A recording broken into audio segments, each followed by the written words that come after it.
But what is different in today's attack is that demented terrorists attacked children attending Sunday school. Well, it's too early to finger out those behind this particular attack, but one cannot rule out the Al-Shabaab terrorists. Now, anyone out to prove a point by attacking innocent children at the houses of the Lord needs to have their heads examined. We condemn this cowardly attack and urge security organs to crack down on terrorists operating on our soil and their sympathizers. God, men, women and children of this country have no time, space or sympathy for such terrorists who seek to hurt, maim or kill children to propagate their agenda. Welcome to KTN Sunday Night Live. I'm Eric Latif. And I'm Ann Kiguta. First in the headlines.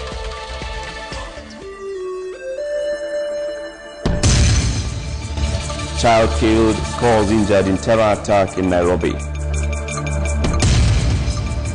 Sunday school terror attack victims in critical condition. Al-Shabaab on the run as Kenyan military moves to consolidate grip on Kismayu. And fake mobile handsets owners to be offline from midnight.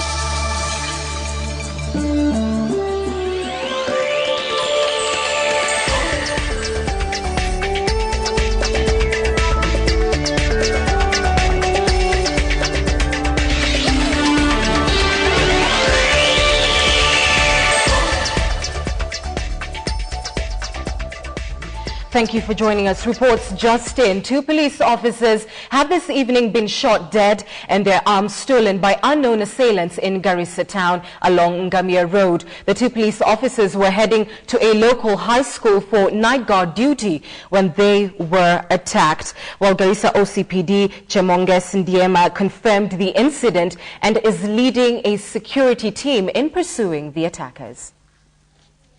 Eric. On to our other story where an unknown assailant did the unthinkable early today when he lobbed a grenade at a Sunday school session full of children. The attack left 1 child dead and 9 others injured. It's the first of its kind since the string of grenade attacks began, the first where children are used as targets to settle scores. Police are suggesting that the attack was carried out by an Al-Shabaab sympathizer who's angered by the takeover of the port of Kismayu by the Kenya Defence Forces, while others are suggesting that it could be as a result of a land dispute. In any case, the deliberate targeting of the children has drawn outrage in the country.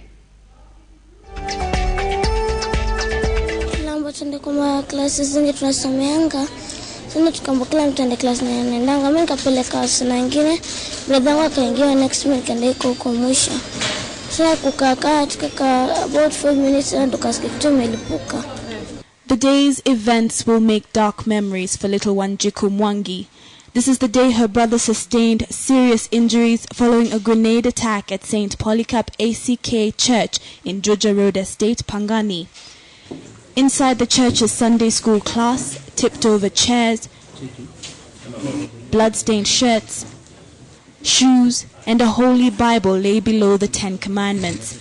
Kenya has experienced a string of grenade attacks, but none like this. Never has an attack been directed at a group of innocent children. This is wrong. I don't think as a country we are going to accept this kind of a thing. Shocked residents of Pangani were eager to see the damage, but they were blocked by police and clergymen. After a few minutes, the curious crowd turned angry.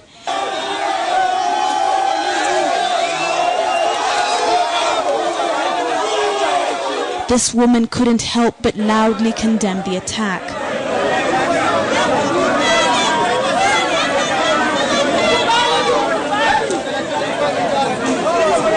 Church service is said to have ended at about 10 a.m.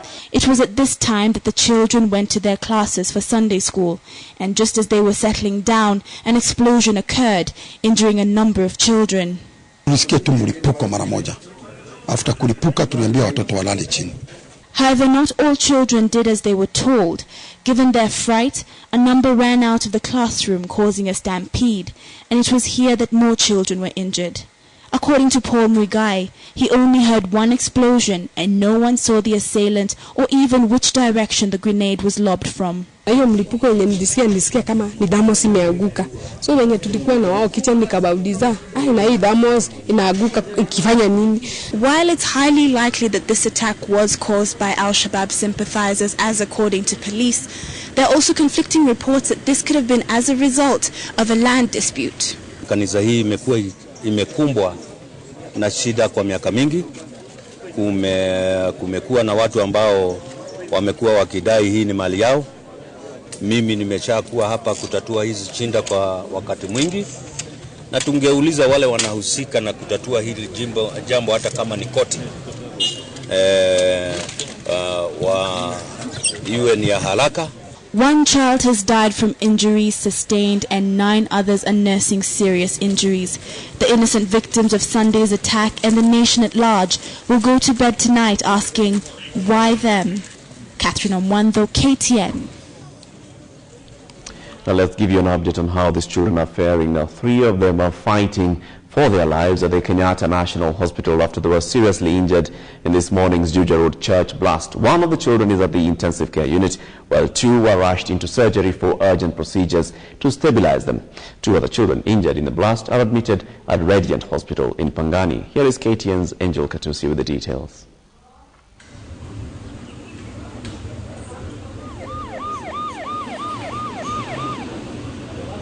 A few minutes past 11 a.m. Sunday, ambulances ferrying victims of the St. Polycarp Church blast arrive at the Kenyatta National Hospital in Nairobi. Inside the ambulances, innocent blood-stained children. They're praying too much for the little ones. They are the latest victims of the runway terror unleashed on Kenyans by people whose agenda is yet to be known.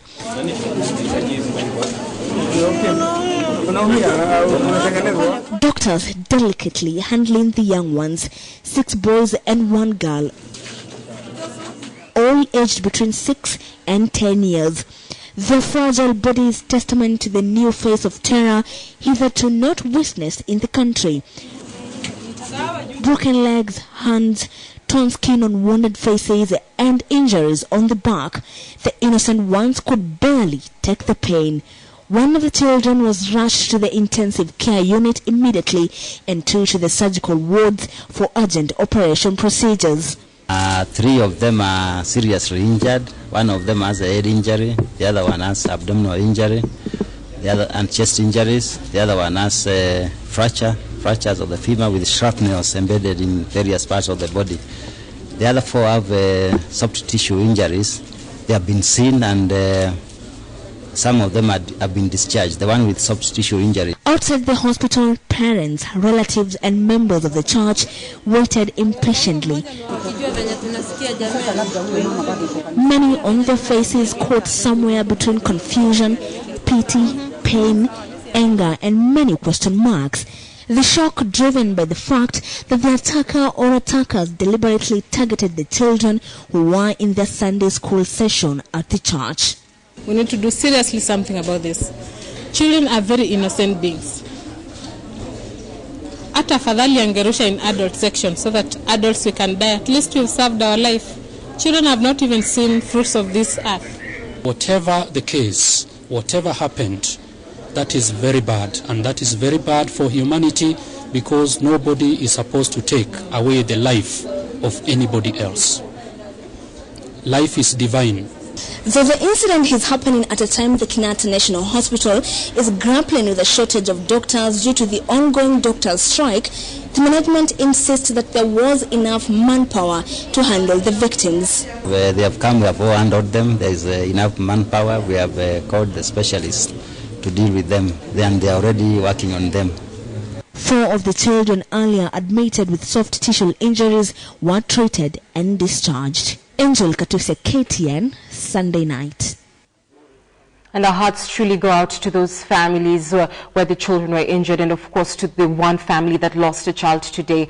We do feel very terrible for you, and you're certainly in our thoughts and in our prayers. We want to quickly take you through the recent incidences that we've seen in this country with attacks on churches. Let's start with the 14th of June 2010. 6 people are killed and another 100 injured after 2 explosions ripped through the packed prayer camp political rally in a Kenyan public park. The rally was held in Nairobi's Uhuru Park to oppose the draft constitution. We move on now to November the 5th, 2011. And 2 grenades are hurled at the East African Pentecostal Church in Garissa town, killing 2, including an 8-year-old girl. 5 others were also injured in that particular attack. Let's move on to March the 31st, where at least 1 person was killed, another 18 injured in 2 attacks targeting a church gathering in Mtwapa and another on a restaurant in Mombasa. To the 29th of April 2012, at least 1 person killed and 10 wounded in a suspected grenade attack on a church in the Kenyan capital. Again, the attack targeted the God's House of Miracles Church in Ngara neighborhood. We move on now to the 1st of July. At least 17 people are killed on that Sunday in attacks on 2 churches in Garissa, a town in eastern Kenya. A total of 7 attackers hurled grenades inside a Catholic church and the African Inland Church before opening fire with guns. 2 police officers were among the dead. The Vatican described these attacks as horrible and very worrying. A joint effort by the Kenya Police Administration, the police, the National Security Intelligence Services, and the paramilitary general service units saw the arrest of 83 suspects in connection with that particular attack during a massive security swoop after the attack. And then, of course, today, a 9-year-old boy loses his life and 9 other children wounded when a hand grenade was thrown into a Sunday school session in a church in Nairobi. While Kenya, of course, has suffered a series of grenade attacks since it sent its troops across the border into Somalia last October in pursuit of the Al-Shabaab militants that Kenya blames for kidnapping security personnel and Western tourists. Let's zoom in on the Al-Shabaab and what is happening in the war on terror. And the Kenya Defense Forces and the Somalian National Army are making plans to advance to the southern part of Kismayo. KDF spokesperson Colonel Cyrus Oguna says that the offensive against the Islamist militia will continue until the Al-Shabaab are completely eliminated from the port city. KTN's Edith Kimani has the very latest from southern Somalia. The battle for Kismayo continues on day 3 with Kenyan troops in Somalia preparing to move into southern Kismayo. Currently, Kenyan troops are occupying the northern part of Kismayo, previously under the hands of the Al-Shabaab militants. Reports emerging from southern Kismayo say the Islamist militants are withdrawing from the city. On its Twitter account, the Islamists said their 5-year administration in Kismayo had now shut its doors. Other reports claim the Shabab have fled for the forest to regroup and organize retaliatory attacks on Kenyan and Somali troops in Kismayo. The KDF spokesperson, Colonel Cyrus Oguna, however, told KTN that Kenyan troops occupying the port city have not encountered any resistance so far, and any talk of attacks by the Shabab is mere propaganda. Already, the Islamist militants have faced major blows by having their radio station taken off air.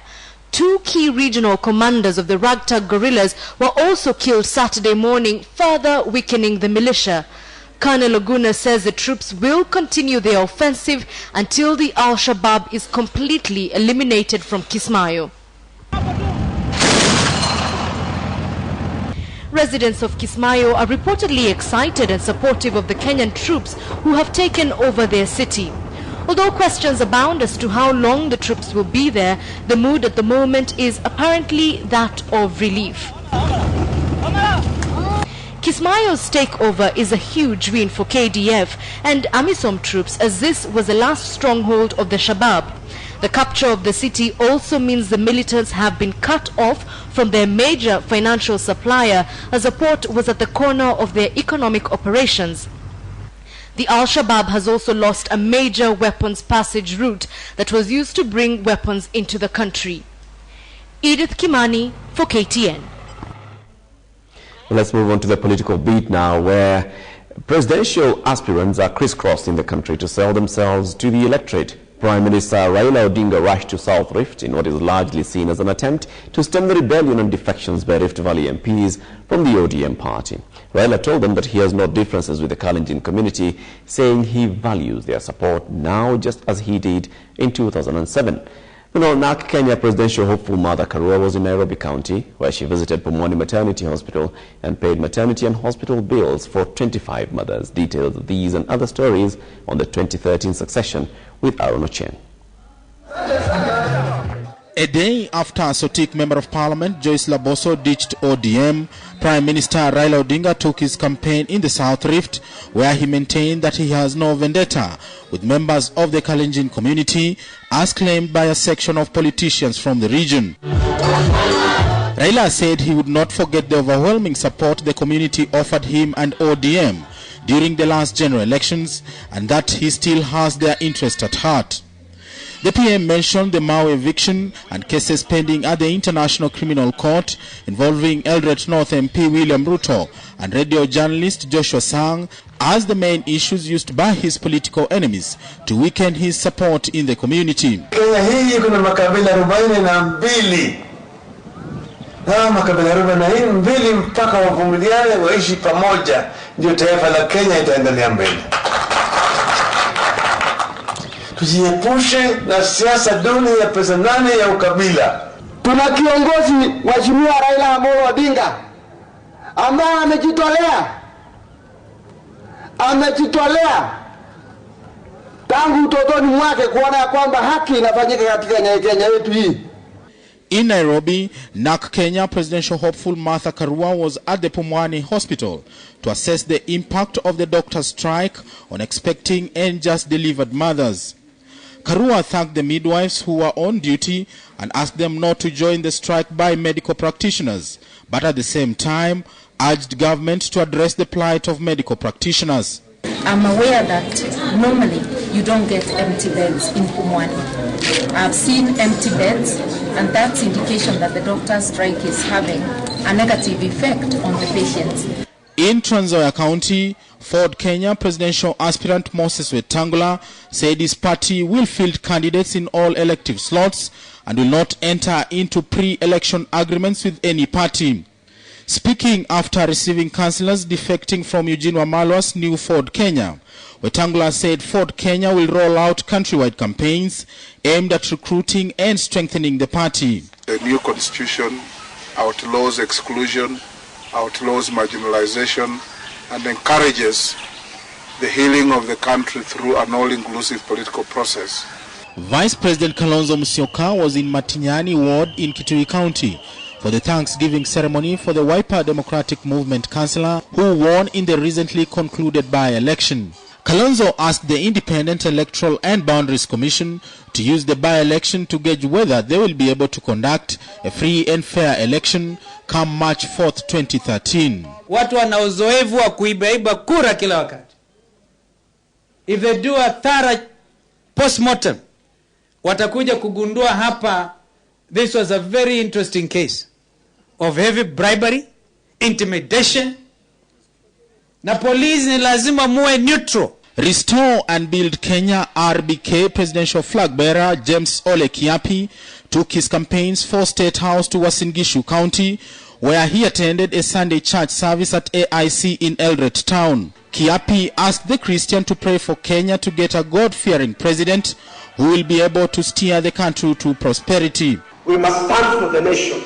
Asema tusimame kwa ajili kwa niaba ya nchi yetu. Aaron Ochen, KTN Sunday Night Live.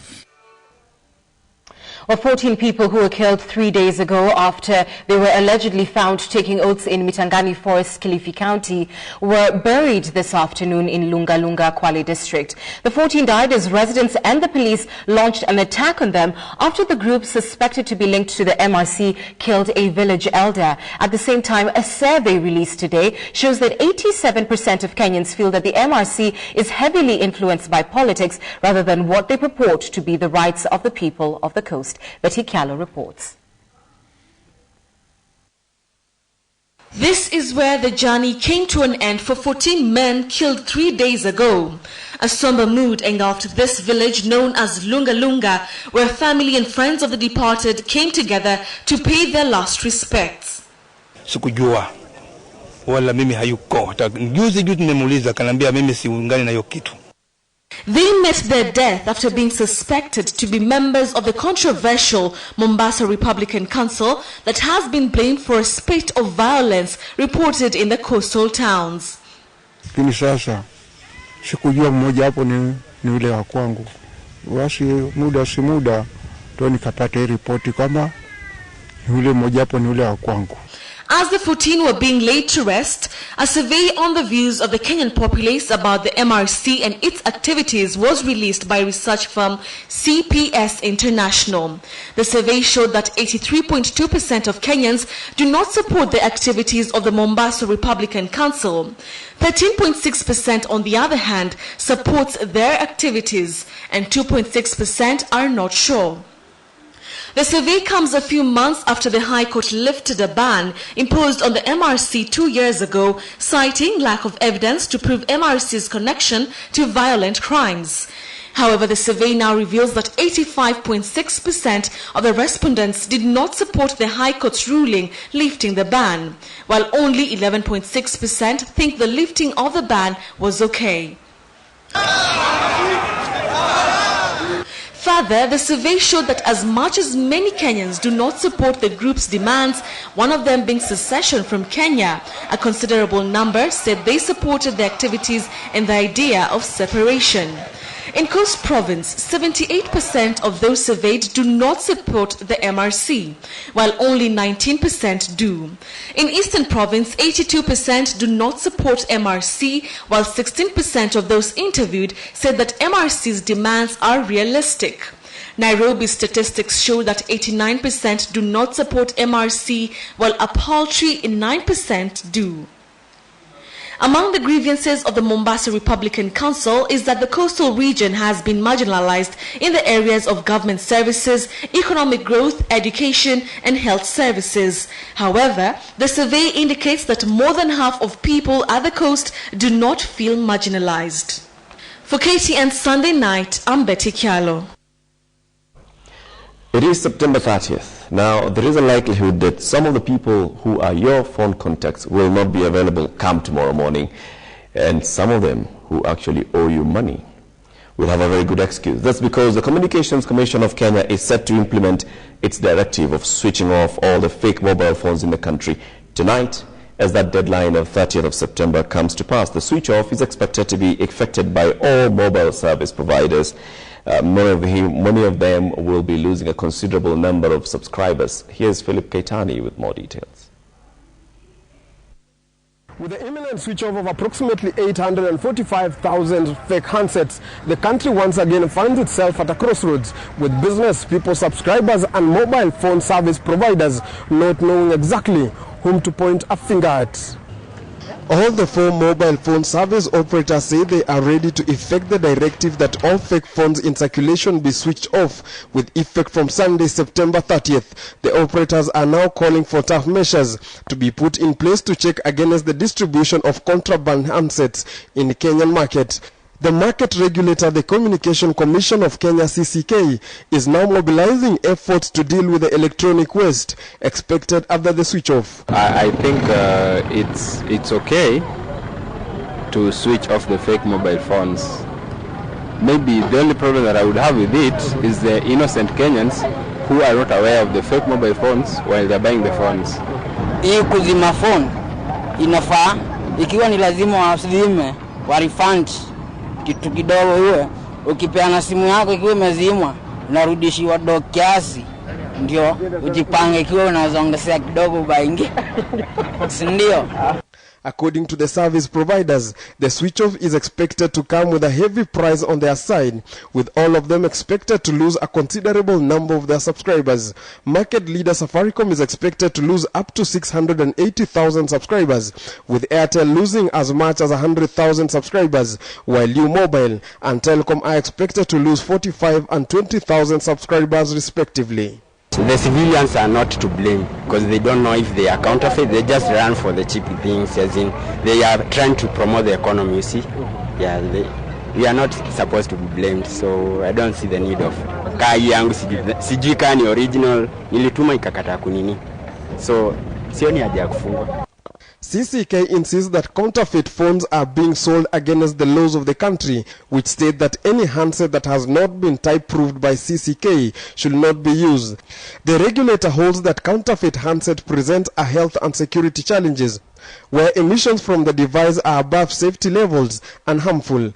The counterfeit phones share international mobile equipment identity, IMEI numbers, which are usually unique to each handset. It therefore becomes difficult to track communication to a particular handset when many share the same IMEI.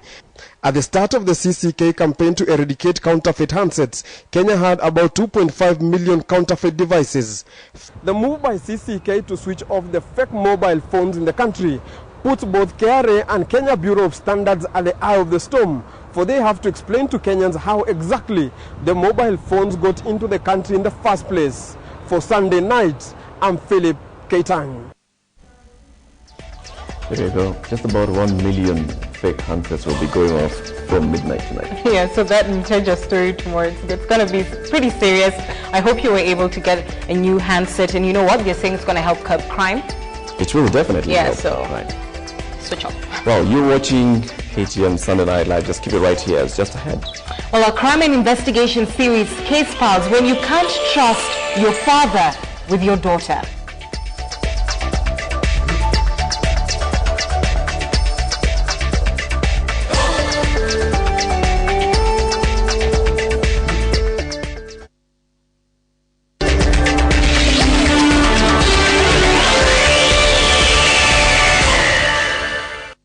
As I look into the horizon, I relax and smile away as the message comes my way. Look, I'm a born pote uchume fikapo mpesa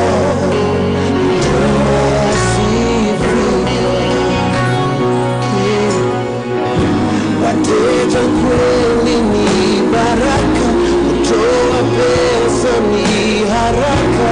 With the pesa you do more.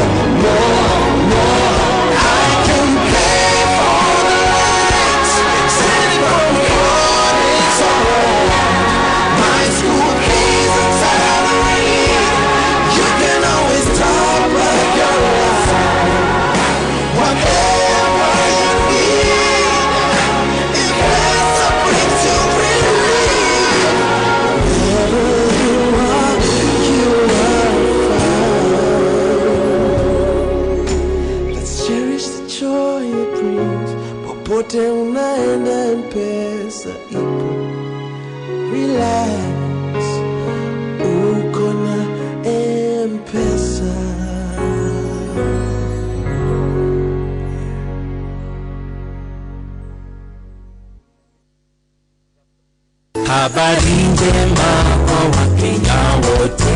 The rights of citizens to free and fair elections is enshrined in the Constitution of Kenya, which also requires the Independent Electoral and Boundaries Commission, IEBC, to conduct voter education. The Independent Electoral and Boundaries Commission will officially launch the voter education material in line with the new constitution at the KICC on Monday, 1st October 2012, starting 9 a.m. An informed voter is a responsible voter. All are welcome. IEBC, your vote, your future.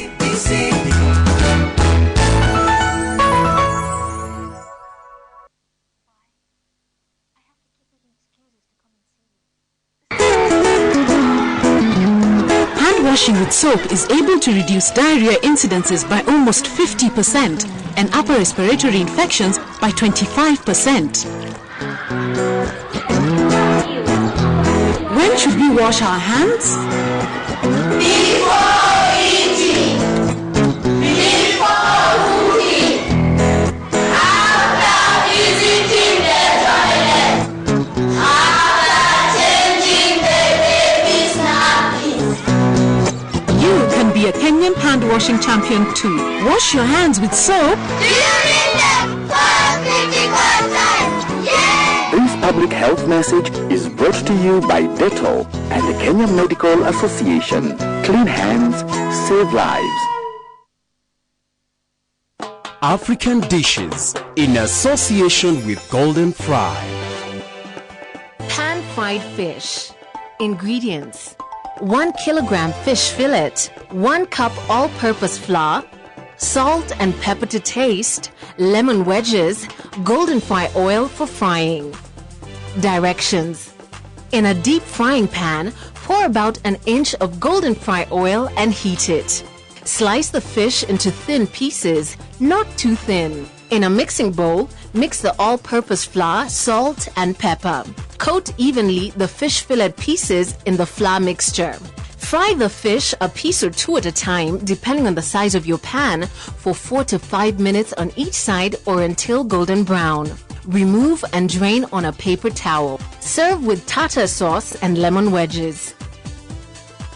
Golden Fry. Fries more, lasts longer.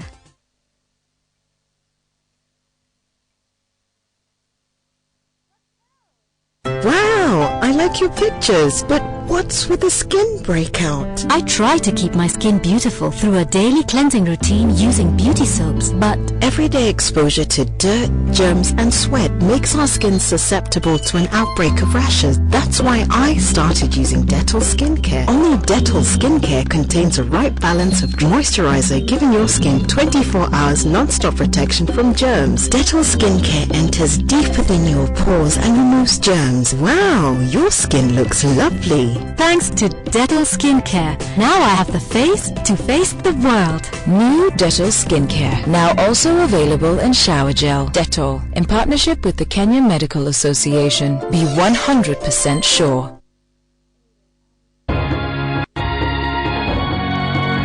Win a DPL Festive Bread Hamper and 5,000 shillings shopping voucher. All you have to do is go to Facebook, like the DPL Festive Bread page, upload a picture of yourself enjoying festive bread, get your friends to like the picture. The picture with the most likes wins. Winners will be announced daily. Everybody loves bread, but only the very finest bread can love you back. So soft to touch and so tasty.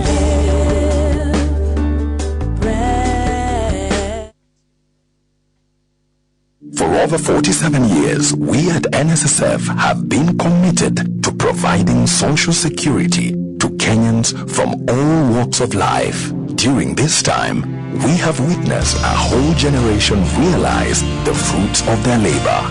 As we move on to the next chapter of our history, we are recommitting ourselves to helping you realize your dreams.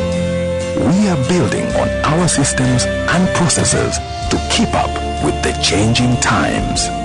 All this with the single purpose of growing you for good. NSSF, growing you for good.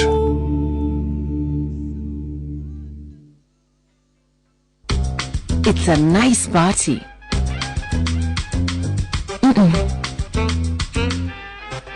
If the toilet is used frequently, it's bound to get dirty. But there is a solution, presenting new Harpic Hygiene. Just clip it onto the rim of the toilet bowl, and with every flush, you get a clean, hygienic, and fresh-smelling toilet for up to 3 weeks. Wow! So fresh!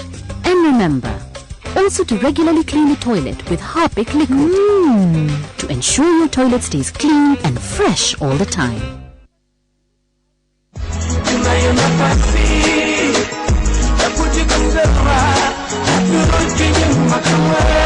To download Haturudi Nyuma by Kidum, SMS Kidum to 6007.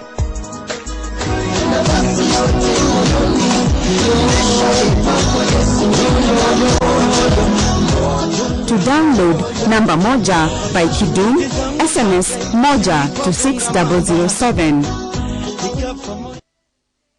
For mothers around the world, family's health is paramount. But every day, thousands of people are affected by germs that cause infectious diseases like flu, skin rashes, diarrhea, and cholera. You work hard to keep yourself and your environment clean, but are you really safe from germs?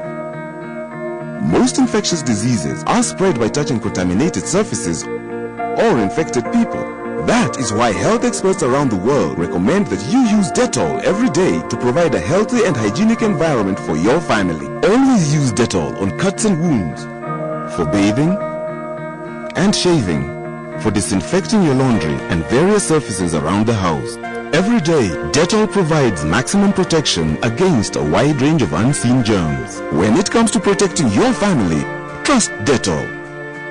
Dettol, the world's #1 antiseptic, endorsed by the Kenya Medical Association.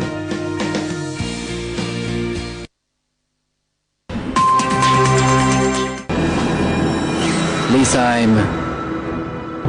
I'm sorry. No, Abai. You did not trust me one bit. And I will never be able to forget this. If you have decided that the time has come for Vikrant to be cured, then it means that Vikrant very soon will be leaving this place for good once and for all. Missing your home. Now you can go. You can go to your own home too, sir. Ain't it right, Randy, sir?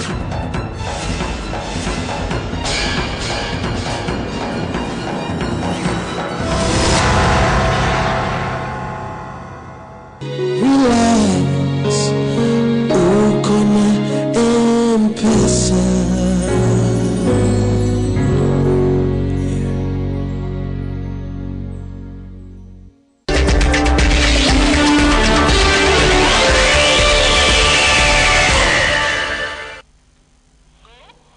And welcome back to KTN Sunday Night. Remember, Case Files is coming up shortly, but first, Eric with more news. And it's some good news as the Kenya National Union of Nurses has today suspended a nationwide strike which was scheduled to start tomorrow, the 1st of October, for 30 days. They said that this follows the government's willingness to engage the union in negotiations regarding a strike notice that they issued on September 17th this year. Led by its chairman, Jofinas Musundi, the union threatened to down their tools if the talks between them and the government bear no fruit. We are suspending this strike. We are not calling it off. We are suspending the strike for 30 days to pave way for negotiation as required by law. Because a negotiation procedure by law is supposed to take 30 days. And we can assure the government that within 30 days we hope something tangible, something concrete, something reasonable is going to be put on the table, and we are going to reach an agreement that is going to be agreeable and acceptable to the nurses who are members of this union. If that time frame that we have been given to talk elapses and we are not seeing any fruits, definitely nurses will have also what to do. And what they can do is an industrial action. It will not be reversed. Tonight on Case Files is a story of a young girl left under the care of her grandfather who turned on her and, according to the courts, defiled her.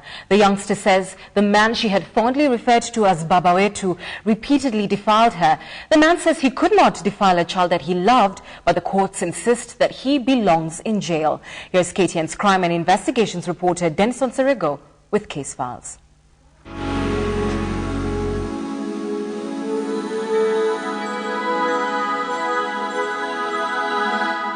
When she came home, she found her 5-year-old girl crying.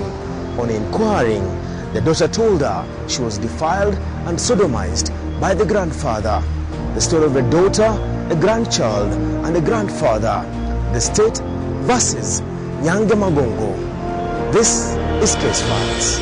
At Shimolatewa Maximum Security Prison, in his late 60s is Magongo Nyange at the facilities workshop, busy at work. Nyange has been in prison for the last 6 years now and is still counting down the years. The reason why he's in jail is one that has since separated him from his family. He has not been in talking terms with his second-born daughter. Sometimes in January 2005, Nyange says he was arrested for a crime he never committed. One he says he could not imagine engaging in.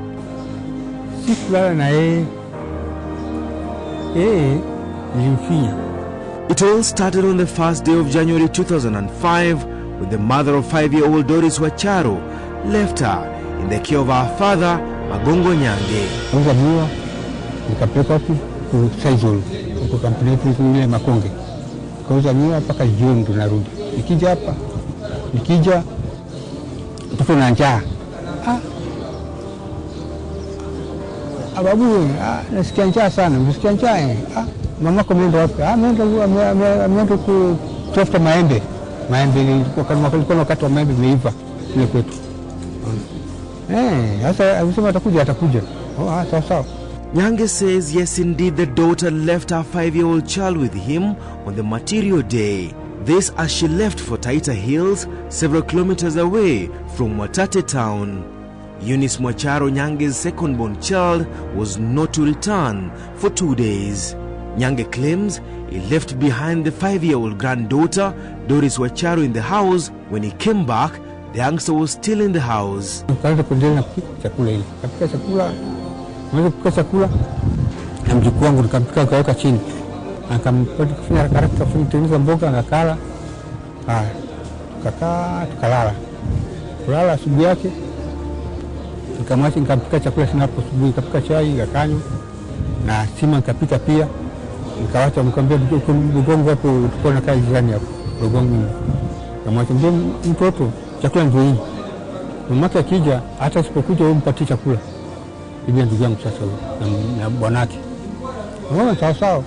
Nikachukua basikeli yangu nikaenda shambani kuchukua mimi wengine. When the mother of the 5-year-old Doris Wacharo came back 2 days later, she found her child crying. The daughter had spent the night crying. Reason, someone she had called grandpa had turned on her, raped and sodomized her. By this time, Nyange had left home for his daily work in the farm. The mother, concerned and angry, left with the daughter to a local hospital. The local police station was her next stop. Paka saa 10 ndio narudi sasa nyumbani. Fika nyumbani hapo, daktari mtoto hayuko. Nikamwambia ndugu wangu mtoto ameenda wapi? Nikakuta chakula kwa papata hajakula. Mamake kuja kumchukua. Mamake mkuja hapa amemchukua.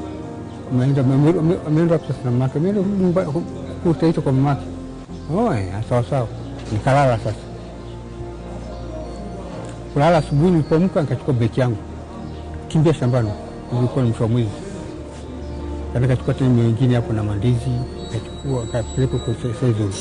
Nikauza anifika jioni saa 8 hivi karudi.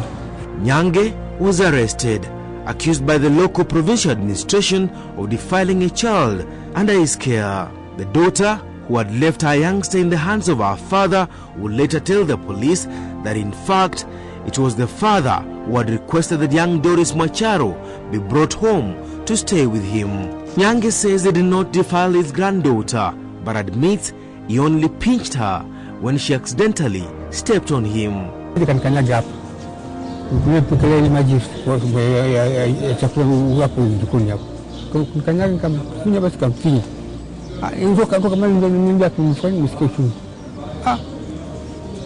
Akakufinya wapi? Akanikanyaga. Wapi? Hapa nilikuwa na mshipa mkubwa sana nimepasuliwa. Sehemu yako ya siri? Sehemu yangu ya siri nikanyaga. Basi nikamfinya. Naona. Nisikia chungu. The young girl, however, had a totally different account of the January encounter with her grandfather, a man she had nicknamed Baba Wetu. Young Doris told the court that on the material day, the grandfather turned on her and forced her to a bed. Doris told the court, he then removed all my clothes. He also removed his shirt. After that, he raped me. I felt a lot of pain. I cried a lot, but he hit me on the legs while ordering me not to cry. The youngster told the court that after the ordeal in the hands of a man she had called Grandpa, she spent the night in the very house she was defiled and sodomized in. Nyange says he could not hurt a fly. His age and love for his family could not allow him to defile the very granddaughter he had loved. his daughter's child. When he appeared before the Voi's senior resident magistrate, J.M. Gandanyi, Magongo Nyange blamed his brother as the man who took part in the repo deal. Niambia hao na watoto wangu.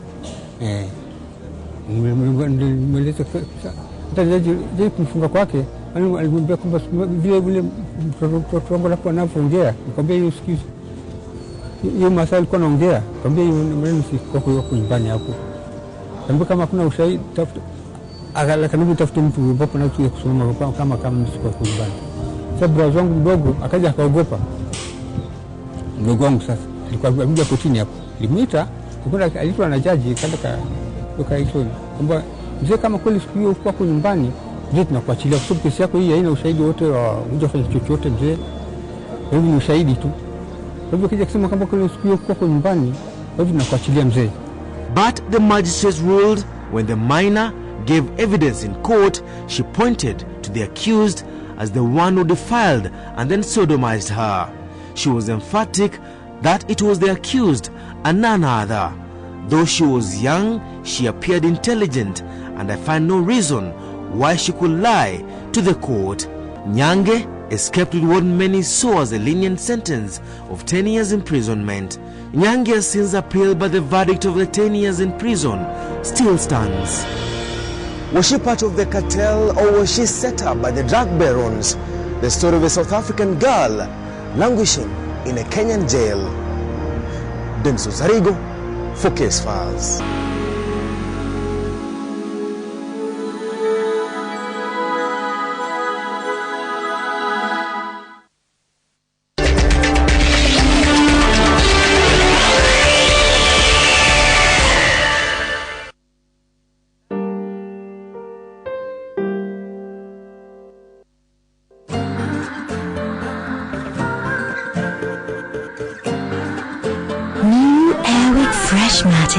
Just set the timer and it releases bursts of fresh fragrance automatically and brightens your home.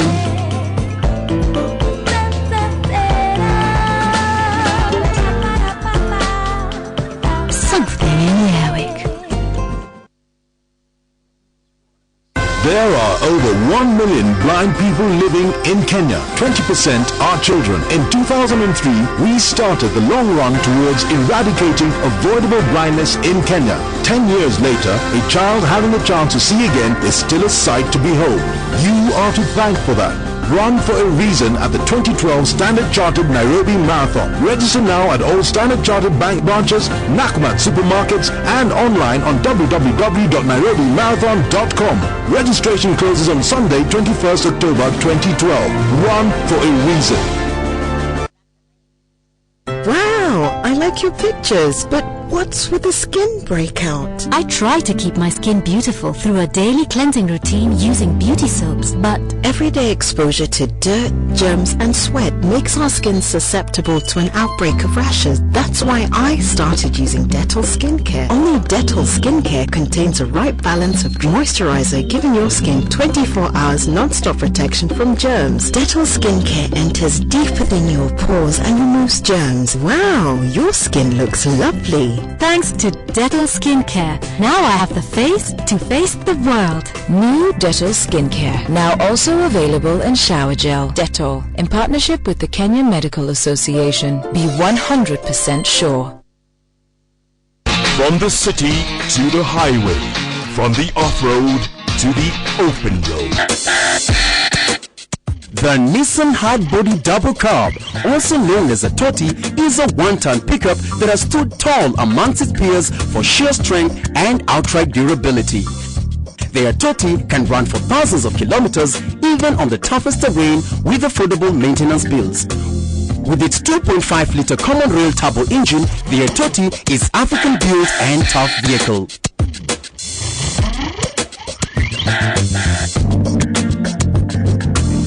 Nani kama Nissan?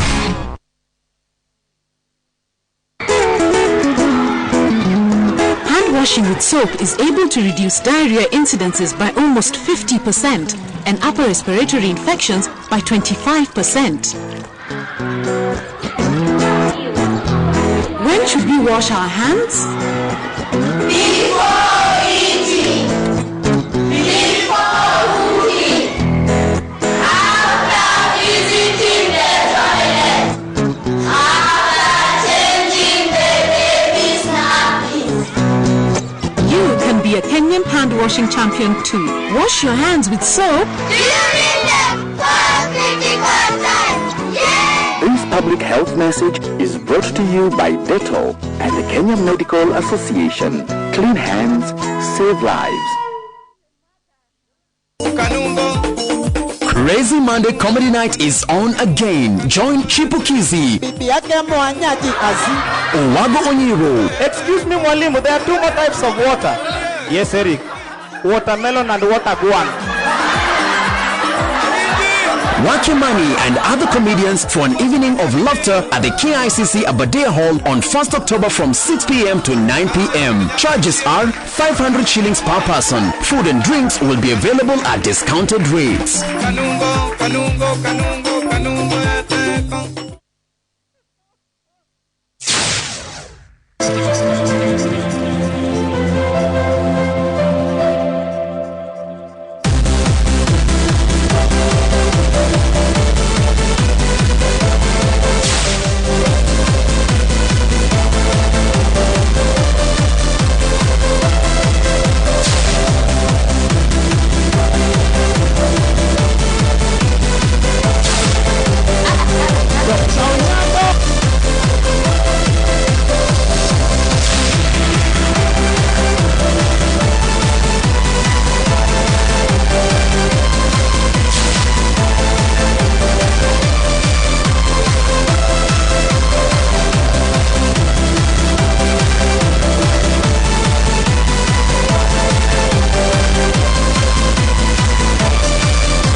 Betrayal.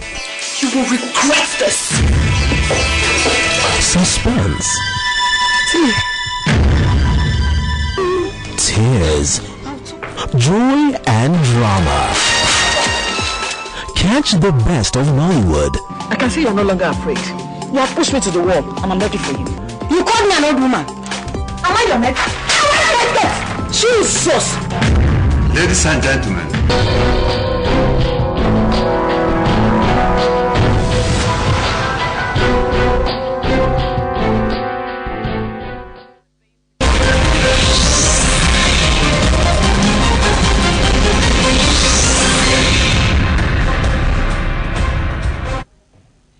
Welcome to KTN Sports Today. Let's start with the 2010 Boston and 2011 New York Marathon champion Geoffrey Mutai, who's also the fastest marathoner in the world. He has overcome a tough challenge from debutants Dennis Kimeto to win in a time of 2 hours 4.15 minutes, a second ahead of Kimeto. Kenyans Geoffrey Kipsang and Jonathan Mayo finished in that order. Ethiopia's Ederu Kidebe won the women's race. 1,000 musicians. Despite being the fastest man over the marathon race, Geoffrey Mutai failed to break Patrick Macau's marathon record of 2 hours 3.38 minutes on the fastest marathon course on earth, which has seen 8 records set here in Berlin, Germany. 1, go! Earl Harting there, just pushing down. So the 2012 Berlin Marathon is on its way. Moments after the race got underway, Kenya's pack of Mutai debutants Dennis Kimeto and Geoffrey Kipsang, Jonathan Mayo and their 4 pace setters instead of the usual 6, separated from the rest of the pack. And that was the case for the better part of the race, but at the 33-kilometer mark, Geoffrey Mutai and Dennis Kimeto, who are also training partners, broke away from their countrymen, making it a 2-horse race. I just wonder now how they will go at the finish. Kimeto just sits on the shoulder. Mutai, at one stage they were inside, then to the final stages they were